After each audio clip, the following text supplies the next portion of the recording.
नमस्कार, आप देख रहे हैं प्रदेश का सबसे भरोसेमंद news channel India news Uttar Pradesh Uttarakhand में हूं आपके साथ सौरभ त्रिपाठी। स्पेशल रिपोर्ट में बात होगी यूपी में निवेश को लेकर। यूपी में महानिवेश को लेकर हम आपको बताएंगे कि ये महाकुंभ है क्या। दरअसल लखनऊ में प्रधानमंत्री नरेंद्र मोदी ने ग्राउंड ब्रेकिंग सेरेमनी के जरिए 14,000 निवेश परियोजनाओं की आधारशिला रखी है, जिसमें उत्तर प्रदेश में 10 लाख करोड़ रुपए से ज्यादा की 14,000 परियोजनाओं में निवेश होगा और इसमें 34 लाख लोगों के रोजगार का रास्ता साफ होगा। यूपी को $1 ट्रिलियन की अर्थव्यवस्था बनाने की दिशा में इसे बहुत अहम माना जा रहा है। वहीं इस मौके पर प्रधानमंत्री नरेंद्र मोदी और मुख्यमंत्री योगी आदित्यनाथ ने क्या कुछ कहा है, बड़ी बातें, सबसे पहले वो आपको सुनाते हैं, फिर निवेश का महाकुंभ आपको पूरी खबर दिखाते हैं। मैं जब विकसित भारत की बात करता हूं तो इसके लिए नई सोच भी चाहिए, नई दिशा भी चाहिए। देश में जिस प्रकार की सोच आजादी के अनेक दशकों तक रही, उस पर चलते ये संभव ही नहीं था। वो सोच क्या थी? सोच थी कि देश के नागरिकों का जैसे तैसे गुजारा कराओ, उन्हें हर मूलभूत सुविधा के लिए तरसा कर रखो।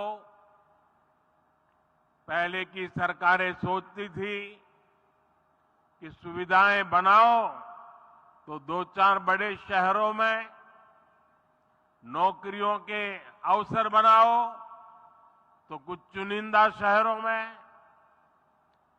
ऐसा करना आसान था क्योंकि इसमें मेहनत कम लगती थी, लेकिन इसके कारण देश का एक बहुत बड़ा हिस्सा विकास से वंचित रह गया।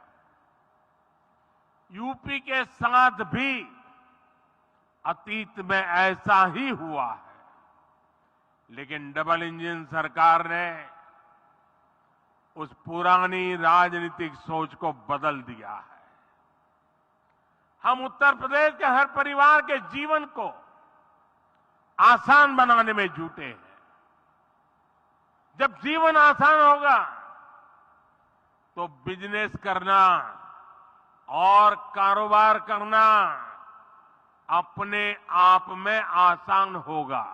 अमृत काल में प्रवेश कर चुका है, तब इस ऐतिहासिक कालखंड में हम सभी साक्षी और सहभागी बन पा रहे हैं और हम सभी का सौभाग्य है कि भारत के अमृत काल के सारथी के रूप में हमें प्रधानमंत्री श्री नरेंद्र मोदी जी का यशस्वी मार्गदर्शन और नेतृत्व प्राप्त हो रहा है। मुझे याद है वर्ष 2018 के प्रथम इन्वेस्टर समिट के दौरान आदरणीय प्रधानमंत्री जी ने इसी प्रदेश की राजधानी लखनऊ में कहा था कि यूपी में वैल्यूज है, वर्च्यूज है, लेकिन अब बदले हुए समय में वैल्यू एडिशन की ज्यादा आवश्यकता है। सिर्फ वर्क कल्चर से ही नहीं, सिर्फ बिजनेस कल्चर में ही नहीं, बल्कि हर क्षेत्र में यूपी की जो कोई स्ट्रेंथ है उसमें वैल्यू एडिशन की बहुत जरूरत है। आज 6 वर्ष बाद मुझे यह कहने में प्रसन्नता हो रही है कि आदरणीय प्रधानमंत्री जी के इन शब्दों को आत्मसात कर उत्तर प्रदेश ने अपनी नीतियां बनाई, जिसके परिणाम स्वरूप आज 6 वर्ष के भीतर ग्राउंड ब्रेकिंग सेरेमनी का यह 4था संस्करण आयोजित हो रहा है। निवेश का महाकुंभ मुख्यमंत्री योगी आदित्यनाथ को कहते आपने सुना होगा, उत्तर प्रदेश को उद्यम प्रदेश अब बना रहे हैं। उत्तम प्रदेश से अब उद्यम प्रदेश, यानी विकास की संभावनाएं बहुत ज्यादा। $1 ट्रिलियन का रखा गया है लक्ष्य। हमारे साथ मेहमान जुड़ गए, सबसे पहले परिचय, फिर इसके बाद चर्चा की शुरुआत। के विश्वदेव राव, वरिष्ठ पत्रकार हमारे साथ है, बहुत बहुत स्वागत है। डॉक्टर संजय कुमार, राजनीतिक विश्लेषक, बहुत बहुत स्वागत है संजय जी आपका। रवीश चौधरी, अर्थशास्त्री हैं, बहुत बहुत स्वागत है रवीश जी। चर्चा की शुरुआत रवीश जी मैं आपसे ही करना चाहता हूं। उत्तर प्रदेश को उत्तम प्रदेश पहले बनाने के कगार पर मुख्यमंत्री योगी आदित्यनाथ आज बढ़े आगे, लेकिन अब कह रहे हैं उत्तर प्रदेश उत्तम प्रदेश के साथ साथ उद्यम प्रदेश भी। यानी जीबीसी के इस आयोजन को आप कैसे देखते हैं? पहले आपने देखा कि किस तरीके से इन्वेस्टर समिट हुई, अब जीबीसी, यानी उत्तर प्रदेश में संभावनाएं कितनी, अर्थशास्त्री क्या कहते हैं, क्या एनालाइज है आपका, बताएं रवीश जी। इन्वेस्टर समिट के बाद फॉलो अप लेकर ग्राउंड ब्रेकिंग सेरेमनी को लाना, यानी इन्वेस्टर्स को याद दिलाना कि आपने एमओयू जो हमारे साथ किया था उसका इम्प्लीमेंट करने का अब समय आ गया है। तो ये बहुत महत्वपूर्ण है क्योंकि फॉलो अप बहुत जरूरी है।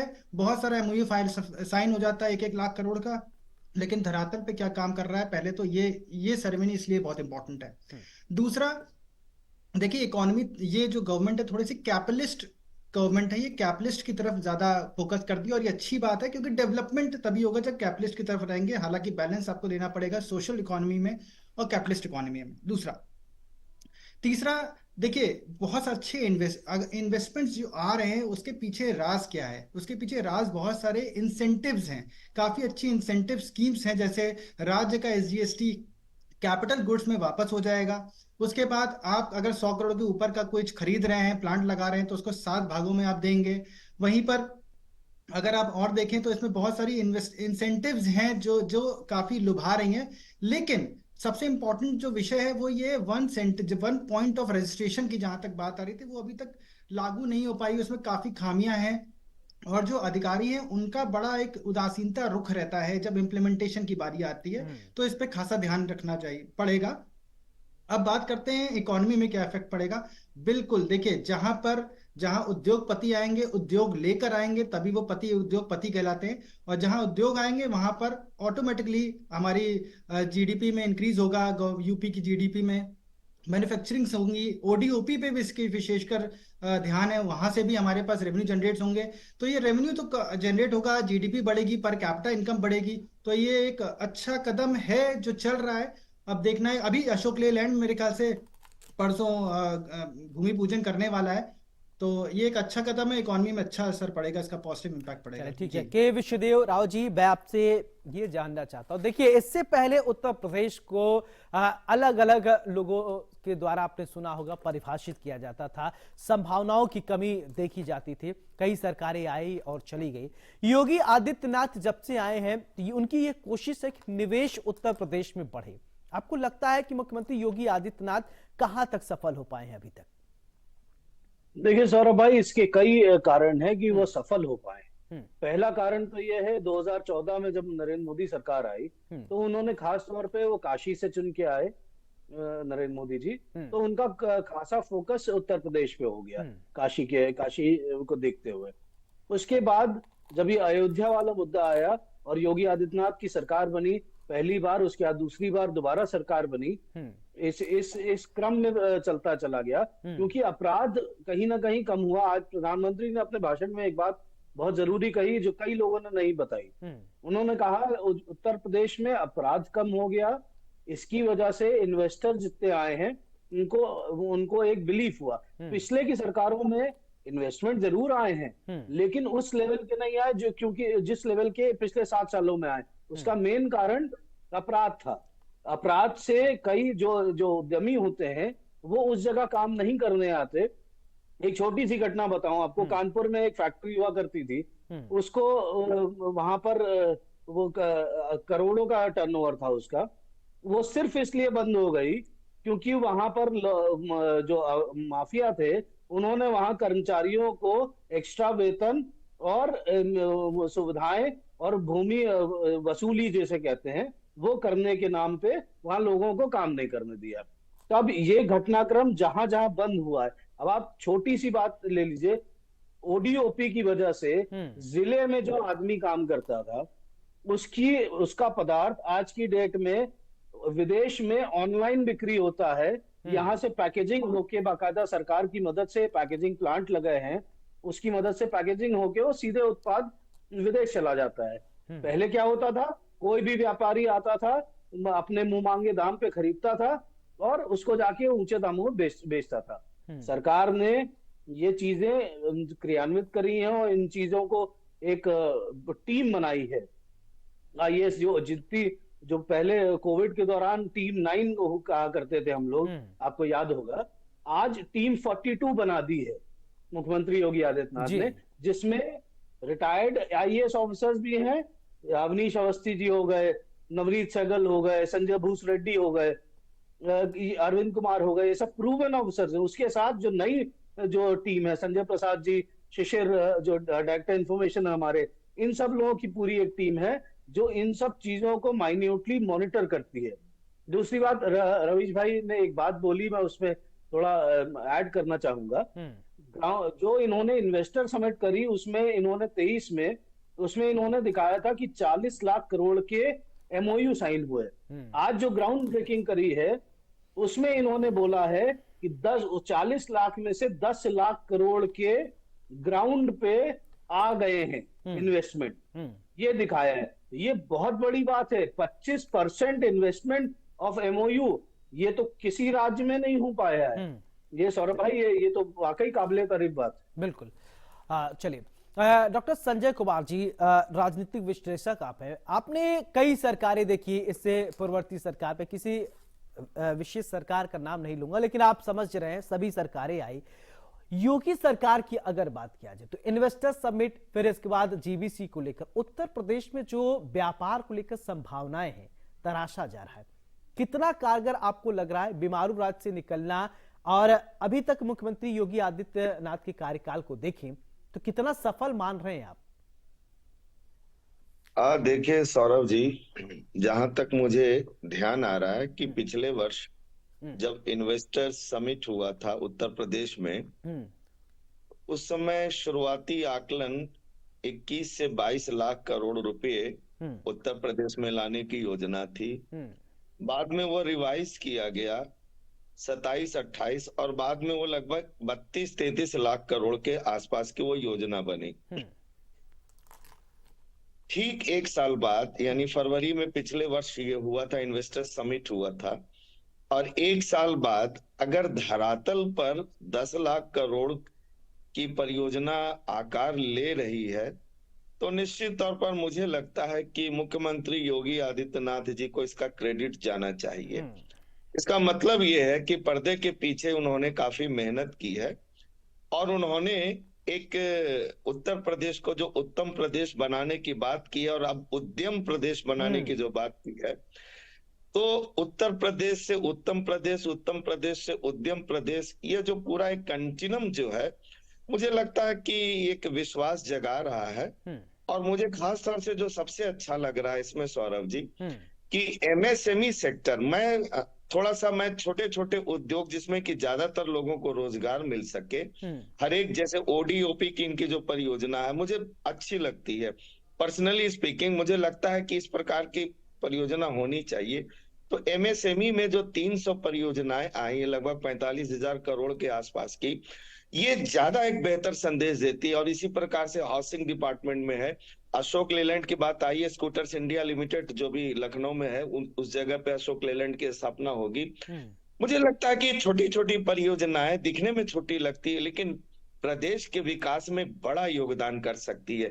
क्यों? क्योंकि इससे तमाम लोगों को रोजगार मिलेगा और जब तमाम लोगों को रोजगार मिलेगा तो उनके कंट्रीब्यूशंस जो हैं अल्टीमेटली प्रदेश के जीडीपी में अपना योगदान देंगे। और चूंकि योगी आदित्यनाथ जी ने, मुख्यमंत्री जी का लक्ष्य है कि $1 ट्रिलियन इकोनॉमी बनाने का लक्ष्य है, आसान नहीं है, लेकिन अगर इस गति के साथ और इस कमिटमेंट के साथ अगर योगी जी काम करते हैं तो मुझे लगता है कि आशा बंधती है और इस पे हम सभी लोगों को फक्र महसूस करना चाहिए। जी सौरभ जी। रमेश जी, मेरा सवाल आपसे, देखिए अर्थशास्त्र में एक बहुत ही पॉपुलर चीज है और यही होता है, डिमांड और सप्लाई। और डिमांड बढ़ेगी तो सप्लाई भी इनको जो आप बढ़ानी पड़ेगी। और रोजगार को लेकर उत्तर प्रदेश में बहुत सारी संभावनाएं जो हैं, तो आपको लगता है कि कितनी बेरोजगारी दर कितनी तेजी से घटेगी, और डिमांड सप्लाई को भी समझाइए। देखिए, भारत एक कंज्यूमर डिमांड देश है, जहां पर जिसकी इकोनॉमी कंज्यूमर्स पे बेस्ड है। इतनी ज्यादा जनसंख्या है हमारी कि आप अगर जहर भी बेचेंगे तो वो भी बिक जाएगा। तो ये सबसे एक अच्छी चीज है। लेकिन और जहर नहीं मैं आपको बेचेंगे। बताऊं, यही एक एडवांटेज है भारत के पास, जो बाकी कंट्रीज के पास नहीं है। यहाँ पर लोग शौकीन भी हैं, खर्चा भी करते हैं और खरीदते भी हैं। कंज्यूमर बेस्ड इकोनॉमी है, तो यहाँ डिमांड कभी खत्म ही नहीं होती है। तो सबसे अच्छी बात ये, इसीलिए सारे विदेशी कंट्रीज भी हमारे बड़े अट्रैक्टेड हैं। आप देखेंगे वो चाहते हैं भारत में कैसे एंटर करें, हर तरह से वो हमारे फेवरेबल में चीजों में आ रहे हैं कि ठीक है, हम आपकी टर्म्स कंडीशन को हम आप फॉलो करेंगे। अगर आप देखिए, इलॉन मस्क नहीं मान रहे थे, गवर्नमेंट ने कहा नहीं आओगे, तो अब धीमे धीमे वो लचीले हो रहे हैं टर्म कंडीशंस को लेके कि नहीं, हमें भारत में एंटर तो करना है, क्योंकि इकोनॉमी उनका जो व्यापार है वो भारत से ही चल पाएगा। ये एक केंद्र है भारत, अपनी जनसंख्या के कारण। दूसरा, जनसंख्या ज्यादा होने का ये फायदा तो है, लेकिन नुकसान भी है क्या, कि रोजगार चाहिए। अब देखिए, सरकार के पास एक लिमिटेड रिसोर्स है रोजगार देने का। अभी वैसे भी हम कहते हैं कि किसी भी डिपार्टमेंट में लोग वैसे ही ज्यादा हैं, और हम नौकरियां देंगे तो भार पड़ेगा भारत पे, भारत की सरकार का डेफिसिट, और हमारा जो डेफिसिट है वो बढ़ता चला जाएगा, फिजिकल डेफिसिट। तो इसको खत्म करने के लिए देखिए, ये सरकार, मैं मानता हूँ, प्रॉब्लम सॉल्वर है। ये प्रॉब्लम एनालाइज करती है और फिर सॉल्व करती है। उत्तर प्रदेश के भौगोलिक दृष्टि को अगर आप देखें तो आप संभावनाओं कितना पाते हैं, इसको समझाएं थोड़ा। देखिए, उत्तर प्रदेश पहले आईटी हब था, अब अनस्टेबल सरकार की वजह से आईटी हब खत्म हो चुका था, अब दोबारा एक स्टेबल सरकार आ रही है। और ये केंद्र ऐसा है, बगल में दिल्ली है, और यहाँ पर जो हमारे जो कल्चरल है, ओडीओपी, बेसिकली ओडीओपी क्यों भारत उत्तर प्रदेश में इतना ज्यादा प्रचलित है, क्योंकि यहाँ पर कल्चर्स है अलग अलग। और यहाँ पर आप देखेंगे तो अलग अलग किस्म की चीजें बन रही, इत्र बन रहा है, कहीं पर आप हैंडीक्राफ्ट देखिए, तो वो एक बहुत बड़ा एसेट है उत्तर प्रदेश के लिए, जो अट्रैक्ट करता है पूरी दुनिया को। तो ये बिल्कुल भौगोलिक रूप से भी बहुत इंपॉर्टेंट है, क्योंकि बगल में हमारे नेपाल है, वहां पे भी काफी हम अपना एक्सपोर्ट करते हैं। इधर दिल्ली है, यहाँ से हम बहुत हम सारी जितनी भी हमारी जो डील्स होती हैं वो व्यापारियों की, वो या मुंबई की बात करूं तो वो बड़ा एक महानगरों की ओर चला जाता है। और यहाँ पर जो एक्सप्रेस वेज बने, उनसे भी जो ट्रांसपोर्टेशन जो शुरू हुआ है, ट्रांसपोर्टेशन की जो चेन बन गई, वो भी बड़ी आसान हो गई है। तो ये बिल्कुल उत्तर प्रदेश बहुत ही अहम है। चलिए ठीक है विश्वदेव जी, मेरा सवाल आपसे, देखिए ठीक है रवीश जी, आपकी बात मैं समझ गया। विश्वदेव जी, मेरा सवाल ये आपसे कि ओडीओपी को लेकर बहुत बातें चल रही हैं, हर जिले की एक अपनी स्पेसिफिक क्वालिटी है, 75 जिले 75 चीज होगा, वहां पर अलग अलग चीजें। क्या आप मानते हैं इससे स्वरोजगार, अपने प्रदेश का जो टैलेंट है, जो अलग अलग राज्यों में चले जाते हैं, काम करते हैं, क्या मानते हैं कि रोजगार बढ़ेगा, जो अपना टैलेंट है अपने प्रदेश में ही रहेगा? क्यों नहीं सौरभ भाई, बिल्कुल। आप एक अंदाजा लगाइए, एक यहाँ पर जो फर्रुखाबाद के आसपास के जिलों में क्या था, एक चूड़ी बनने का कारखाना था, वो कैसे ट्रांसपोर्ट होती थी, देश विदेश में कैसे जाती थी। बंबई का कोई व्यापारी आता था, लेके चला जाता था, अपने दाम पे बेचता था, वो दुनिया में प्रचारित करता था। अब क्या है, अब ओडीओपी में सरकार के तहत वो सारी ऑनलाइन वेबसाइट के थ्रू बिकती है, उसके खुद के कस्टमर्स हैं, खुद के डीलर्स बन गए हैं, वो पैकिंग करके सीधे भेजता है। एक छोटी सी चीज है। इत्र तो हमेशा से फेमस था कन्नौज का, वो तो पहले भी प्रसारित था, लेकिन ये सब छोटी छोटी चीजें हैं। ग्राम उद्योग की चीजें, खादी ग्राम उद्योग, बनारसी साड़ी, इकलौता था जी, इकलौता था जो करता था। अब क्या है, अब ओडीओपी के जरिए जो छोटे छोटे जो अचार बनाने वाले हैं, वो आज देश प्रदेश में, लिज्जत पापड़ कैसे फेमस हो गया गुजरात से। आप देखिए, ये सब चीजें पहले क्या होता था, इन्वेस्टमेंट अपॉर्चुनिटी गुजरात, महाराष्ट्र, कर्नाटका, इन्हीं सब प्रदेशों में सीमित रह के चली आती थी। अब क्या है, अब कम से, या फिर आती थी, अगर दिल्ली के आसपास एनसीआर में आना है तो गुड़गांव चली गई, या नोएडा चली गई, या गाजियाबाद चली गई। नोएडा तो एक जमाने में नोएडा तो करप्शन का हब बन गया था, आप खुद देख चुके हैं, हम लोग सब जानते हैं। आज क्या है, आज नोएडा से आगे बढ़ के जिलों तक लोग आ रहे हैं। तो तो ये वाकई काबिले तारीफ चीज है। ओडीओपी की तो तारीफ होनी चाहिए। बिल्कुल। इसके अलावा सौरभ भाई मैं कुछ बातें और जोड़ना चाहूंगा। बिल्कुल। अनलिमिटेड पोटेंशियल की बात कही है। उत्तर प्रदेश का जो फुल फॉर्म मुख्यमंत्री ने दिया है, बोला है अनलिमिटेड पोटेंशियल है। प्रधानमंत्री ने भी इस बात को सराहा है। और एक छोटी सी बात और हो रही है, ये तो जो ग्राउंड ब्रेकिंग सेरेमनी है, ये तो प्रधानमंत्री ने पूरे प्रदेश के लिए यहाँ करी है लखनऊ में, लेकिन हर जिले में 10 करोड़ के नीचे के जो इन्वेस्टर हैं उनकी अलग से जिले लेवल पे कमिश्नर, डीएम और एसएसपी वहां पर कर रहे हैं। ये पूरा प्रोसेस 19 से 21 के बाद 1 हफ्ता और चलेगा जिलों में। हाँ। तो ये इन्वेस्टमेंट जो अपॉर्चुनिटी है जिले लेवल की, ये अभी और आएगी। तो मुझे लगता है ये एक तो बहुत प्रभावी योजना है आने वाले समय की। बिल्कुल। संजय जी, प्रधानमंत्री ने एक बड़ी बात ये कही कि हर राज्य को उत्तर प्रदेश से सीख लेने की जरूरत है। यानी उत्तर प्रदेश कहीं न कहीं ये प्रधानमंत्री नरेंद्र मोदी मानते हैं कि अन्य राज्यों से तेजी से आगे बढ़ रहा है। अभी इकोनॉमिकली दृष्टि से देखा जाए तो मुंबई, महाराष्ट्र सबसे तेजी डेवलपमेंट और ये माना जाता था, लेकिन अब इन्वेस्ट के मामले में उत्तर प्रदेश का नाम भी बहुत तेजी से आगे है, अग्रणी है। शायद अगर मैं कंफ्यूज ना हो तो दूसरे नंबर पर आ गया उत्तर प्रदेश, और इसीलिए शायद प्रधानमंत्री नरेंद्र मोदी ने कहा कि अन्य राज्यों को उत्तर प्रदेश से सीख लेना चाहिए।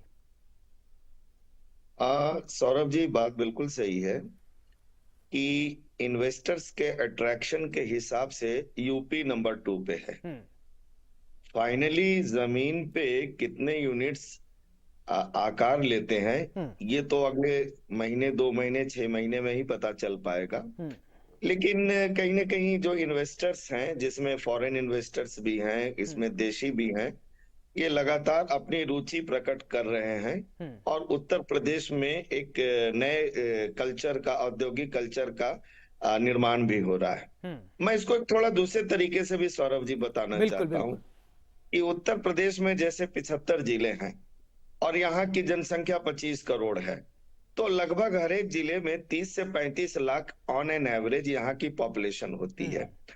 और ओडीओपी सच पूछिए तो मुझे एक बड़ा ही नायाब आइडिया लगता है मुख्यमंत्री योगी जी का। अगर आप सहारनपुर से चले, जैसे वो लकड़ी के लिए, नक्काशी के लिए वो मशहूर है, बरेली में भी लकड़ी के लिए, कन्नौज इत्र है, लखीमपुर खीरी गुड़ के लिए है, इसके अलावा आप चले जाए खुर्जा है, फिरोजाबाद है, भदोही है, बनारस है, तमाम ये जितने भी जिलों पे अगर दृष्टिपात करेंगे तो आपको लगेगा कि उत्तर प्रदेश के हर एक जनपद में कुछ न कुछ अपनी संभावनाएं हैं। और उन संभावनाओं को जिस प्रकार से रोड नेटवर्क के जरिए, सुपर एक्सप्रेसवे और एक्सप्रेसवे के जरिए जोड़ा जा रहा है और निवेश के जरिए जोड़ा जा रहा है, मुझे लगता है इसमें संभावनाएं बहुत ज्यादा बढ़ गई। और एक चीज मैं आपको और याद दिला दूं सौरभ जी, कि देखिए केवल सेवा क्षेत्र के जरिए ही इकोनॉमी का विकास नहीं होता है। उसके लिए बहुत जरूरी कि मैन्युफैक्चरिंग यूनिट जब लगती है तो उसके जरिए जो रोजगार सृजन की प्रक्रिया आगे बढ़ती है वो लॉन्ग लास्टिंग होती है और उसका इम्पैक्ट जीडीपी पे बहुत ज्यादा पड़ता है। इस दृष्टिकोण से मुझे लगता है कि उत्तर प्रदेश इस मायने में बहुत तेजी से आगे बढ़ रहा है और नेतृत्व, उसका कौशल और इसके अलावा जो विजन है और लॉ एंड ऑर्डर है, ये तमाम सारी चीजें एक साथ वर्क कर रही हैं। शायद इसलिए इन्वेस्टर्स का अट्रैक्शन यूपी की तरफ बहुत तेजी से बढ़ा है। जी सौरभ जी। रवीश जी, मेरा सवाल आपसे कि बेरोजगारी दर कितनी तेजी से घटेगी?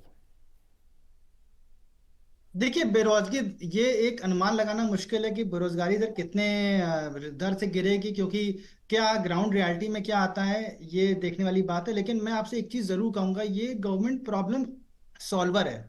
अगर आप रोजगार दे नहीं पा रहे हैं तो रोजगार उत्पन्न करिए। रोजगार उत्पन्न करने का सबसे सुनहरा जो इन्होंने चाबी निकाली है ताले की, वो है ओडीओपी। उसके साथ एमएसएमई, जैसे राव साहब ने कहा, एमएसएमई और ओडीओपी, इन दोनों का मिक्सचर ये एम्प्लॉयमेंट पैदा कर रहा है, जनरेट कर रहा है। सेल्फ एम्प्लॉयमेंट आजकल देखिए सबसे इंपॉर्टेंट है, क्योंकि कंपनियां आएंगी जाएंगी, लेकिन अगर सेल्फ एम्प्लॉयड है तो आप 4 लोगों को और नौकरी देंगे, आप खुद एंटरप्रेन्योर बन रहे हैं। ये सरकार इस विजन की ओर आगे चल रही है, ये सबसे अच्छा है। और इससे बेरोजगारी भी घटेगी और एंटरप्रेन्योरशिप यानी एंटरप्रेन्योर्स आपके पास डेवलप होते जाएंगे, जो कहीं ना कहीं यूनिकॉर्न बन के आएंगे। जैसे स्टार्टअप पॉलिसी बहुत अच्छी सरकार की है, जिससे आप एंटरप्रेन्योर्स को प्रमोट कर रहे हैं। बिल्कुल सही बात है। चलिए, बहुत बहुत शुक्रिया आप लोगों का। के विश्वदेव जी बहुत बहुत शुक्रिया, डॉक्टर संजय कुमार जी आपके बहुत बहुत शुक्रिया, रवि जी आपका बहुत बहुत शुक्रिया। तो निवेश का महाकुंभ, उत्तर प्रदेश में निवेश का महाकुंभ लगा हुआ है और इन्वेस्टर लगातार उत्तर प्रदेश में अपनी संभावनाओं को देख रहे। उत्तर प्रदेश में किसी प्रकार की किसी संभावना की कमी नहीं है। वैसे भी मुख्यमंत्री योगी आदित्यनाथ ने ओडीओपी जो एक वन डिस्ट्रिक्ट वन प्रोडक्ट लेकर आए, हर एक जिले की एक खासियत है और 75 हमारे जिले हैं, 75 जिलों की अपनी एक विशेषता है। अगर ये विशेषता निखर कर सामने आएगी, भारत ही नहीं दुनिया भर में जब इसकी पहचान बनेगी, तो अपने आप इकोनॉमी रेट तेजी से आगे बढ़ेगा। शायद ओडीओपी के पीछे यही मंशा होगी और निवेश का ये महाकुंभ अभी चलेगा और आगे देखना होगा कि कितने और इन्वेस्टर उत्तर प्रदेश में संभावनाओं को तलाशते हुए आएंगे। नमस्कार।